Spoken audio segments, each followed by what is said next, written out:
प्रिया kitchen में चाय बना रही होती है और सुमन ड्राइंग रूम में बैठकर मजे से टीवी देख रही होती है। तभी दरवाजे की घंटी बजती है।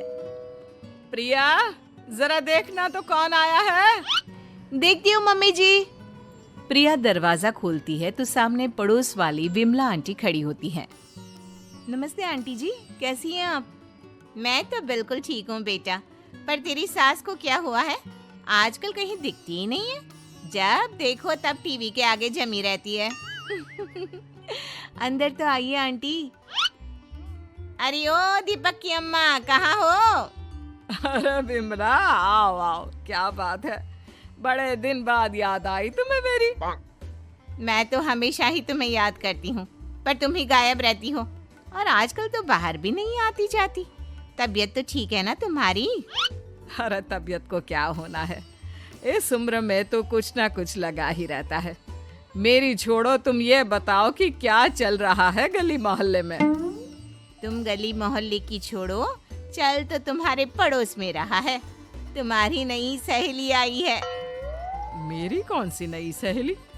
मैं तो यहाँ बस तुमसे बातचीत कर लेती हूँ या फिर बाजू वाली शर्मा की बहू से दो चार बातें कर लेती हूँ। इसीलिए तो कहा कि तेरी नई सहेली आई है। अब कोई पड़ोस में आया है तो बात तो होनी ही है। कम से कम इसी बहाने हमारा भी एक ग्रुप बन जाएगा। फिर सब मिलकर अपनी बहुओं की शिकायतें किया करेंगे। दोनों हंसने लगते हैं। तभी प्रिया चाय लेकर आती है और सामने टेबल पर रख देती है। दोनों चाय पीती हैं और बातें करते हैं। चलो मैं चलती हूँ, अब कल मिलते हैं। राम राम। अगले दिन प्रिया किचन में कुछ काम कर रही होती है और सुमन आराम से सोफे पर बैठकर मटर छिल रही होती है। तभी डोरबेल बजती है। प्रिया दरवाजा खोलती है तो सामने उनकी नई पड़ोसन खड़ी होती है। जी, आप कौन? मैंने पहचाना नहीं। नमस्ते बेटा, मैं शारदा, आपके बगल वाले घर में अभी 2-4 दिन पहले ही शिफ्ट हुए हैं। ओह अच्छा। नमस्ते आंटी, अंदर आइए ना आप। देखिए तो मम्मी जी, आज कौन आया है। इतना कहकर प्रिया किचन में चाय बनाने चली जाती है। नई पड़ोसन को घर पे देखकर सुमन थोड़ा हैरान हो जाती है। नमस्ते बहन जी, मैं शारदा, आपकी नई पड़ोसन। अच्छा, आप हैं हमारी नई पड़ोसन। आइए आइए, और बताइए कैसी हैं आप? जी बिल्कुल ठीक हूँ। वो दरअसल घर पर छोटी सी पूजा रखवाई थी, बस उसी का प्रसाद देने चली आई। सोचा इसी बहाने नए पड़ोसियों से भी मुलाकात हो जाएगी। ये तो बहुत अच्छा सोचा आपने। सुमन प्रिया को आवाज लगाती है। अरे ओ बहू, जरा चाय पानी का तो आके पूछ लो। ये आजकल की बहुएं भी ना, जब तक बोलो नहीं तब तक कुछ नहीं करेंगी। आई मम्मी जी। प्रिया चाय लेकर आती है। दोनों बैठकर चाय पीती हैं और खूब सारी बातें करती हैं। अच्छा बहन जी, अब मैं चलती हूँ, फिर मिलते हैं। अब तो आना जाना लगा ही रहेगा। शारदा के जाने के बाद प्रिया किचन से बाहर आती है। क्या बात है मम्मी जी, आप दोनों को देखकर तो लगा ही नहीं कि पहली बार मिल रही हो। आप दोनों तो बिल्कुल बिछड़ी हुई सहेलियों की तरह बातें कर रही थी।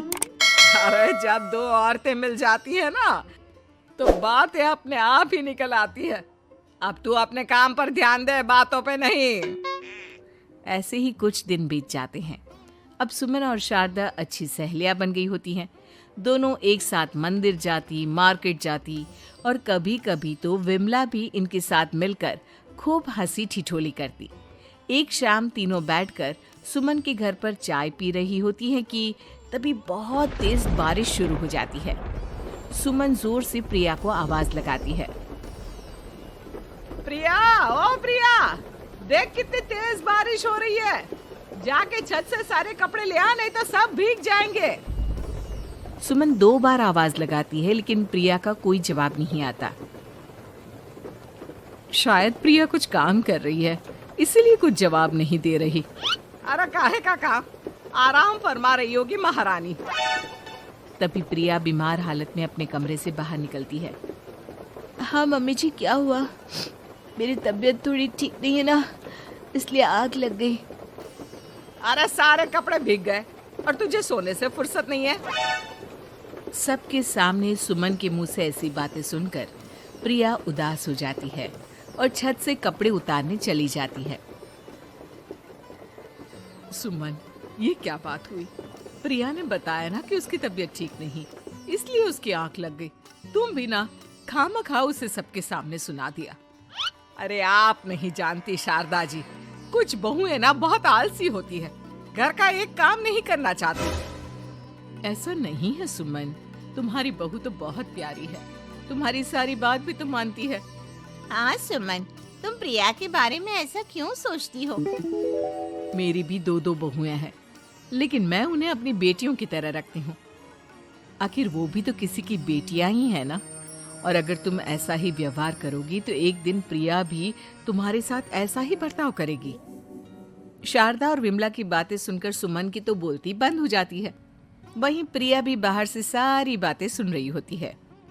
अरे मैं कोई उसकी दुश्मन थोड़ी ना हूँ, मैं भी उसकी माँ हूँ, लेकिन कभी कभी सास बनना पड़ता है, नहीं तो बहुएं हाथ से निकल जाती है। देखो सुमन, ये सब सोच का फर्क है। अगर तुम ये सोचोगी तो कभी प्रिया को अपनी बेटी नहीं बना पाओगी। इतना कहकर शारदा और विमला वहां से चली जाती हैं और सुमन अकेले बैठकर उनकी बातें सोचने लगती है। अगले दिन प्रिया और दीपक अपने कमरे में बैठकर बात कर रहे होते हैं और सुमन उनके कमरे के बाहर कुछ काम कर रही होती है और उन दोनों की बातें सुन लेती है।